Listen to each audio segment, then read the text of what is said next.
Just before Officer Darren Wilson testified to the grand jury investigating his killing of Michael Brown, the assistant district attorney handling the case said this to the grand jurors. I'm going to pass out to you all. You are all going to receive a copy of a statute. It is section 563046, and it says law enforcement officers' use of force in making an arrest. And it is the law on what is permissible, what force is permissible, and when in making an arrest by a police officer. The assistant district attorney, Kathy Alizadeh, then handed the grand jury a copy of a 1979 Missouri law that was ruled unconstitutional by the United States Supreme Court in 1985. She was handing them something that had not been law in Missouri during her entire legal career.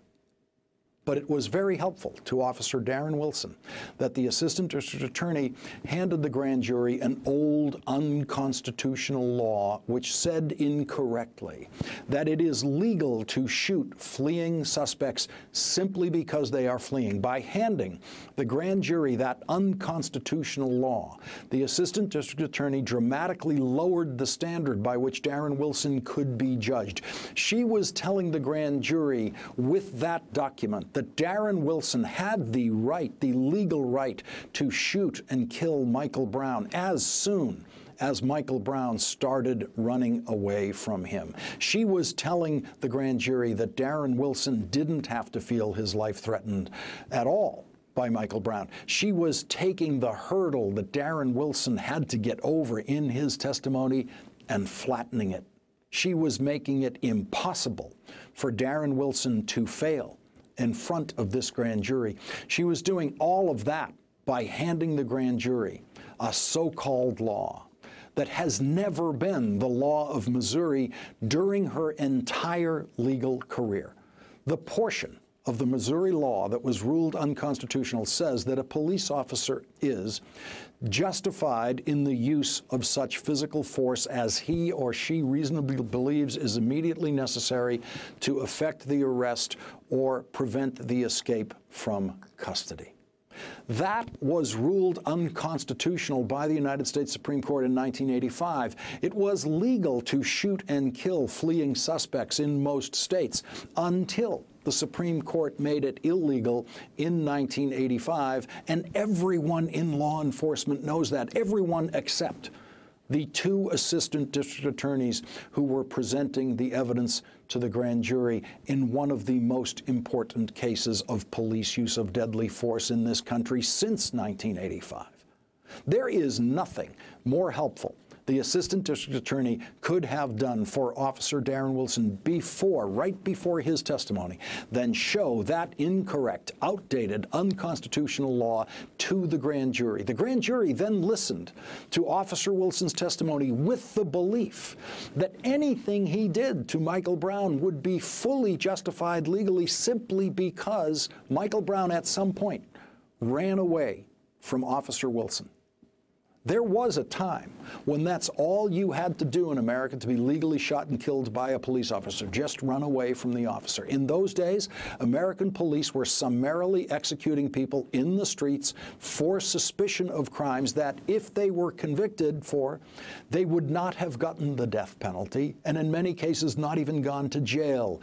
Kids jumping out of stolen cars and running away from cops could be legally shot in the back and killed in those days for a crime that obviously did not carry the death penalty. There was actually one case of a man who spit on a police officer and then ran away from the police officer and was legally shot and killed by the police officer. Spitting on a police officer was a crime in that state, but it did not carry the death penalty unless you ran away from the officer. The district attorney's office allowed the grand jurors to travel back in time to the good old days of American law enforcement when the cops could shoot people for running away. Before Darren Wilson was born, that's how far back in time they went. The assistant district attorneys did that by using the old unconstitutional law as the window through which these grand jurors would evaluate Darren Wilson's conduct. The grand jury listened to the officer's testimony, believing that according to the law, Michael Brown did not have to pose any kind of threat to Officer Wilson to justify Officer Wilson shooting him dead. Weeks after Officer Wilson testified, several weeks after that, just as the grand jury was about to consider what charges they might vote for, the Assistant District Attorney, Kathy Elizalde, knew that she had better amend the record of these proceedings by introducing to the grand jury the real law, the accurate law on police use of deadly force in Missouri. And so she told the grand jury, previously, in the very beginning of this process, I printed out a statute for you that was the statute in Missouri for the use of force to effect an arrest. So if you all want to get those out, what we have discovered, and we have been going along with this, doing our research, is that the statute in the state of Missouri does not comply with the case law. This doesn't sound probably unfamiliar to you, that the law is codified in a written form in books, and they're called statutes, but courts interpret those statutes, and so the statute for the use of force to effect an arrest in the state of Missouri does not comply with the United States Supreme Court cases. So the statute I gave you, if you want to fold that in half, just so that you don't necessarily rely on that, because there is a portion of that that doesn't comply with the law. She then handed out to the grand jury a new document explaining the law on police officers' use of force, and then said, that does correctly state what the law is on when an officer can use force and when he can use deadly force in effecting an arrest, okay? I don't want you to get confused, and don't rely on that copy or that print out of the statute that I've given you a long time ago. It is not entirely incorrect or inaccurate, but there is something in it that's not correct. Ignore it totally.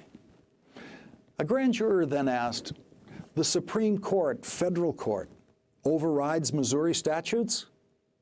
Now, we all learned the answer to that in high school. It is one word, yes.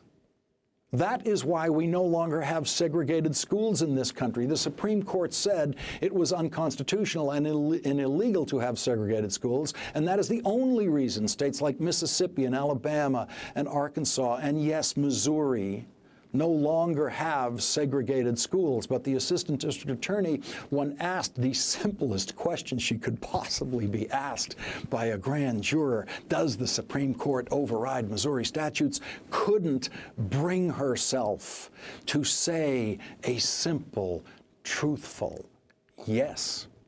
Instead, she actually said, quote, just don't worry about that.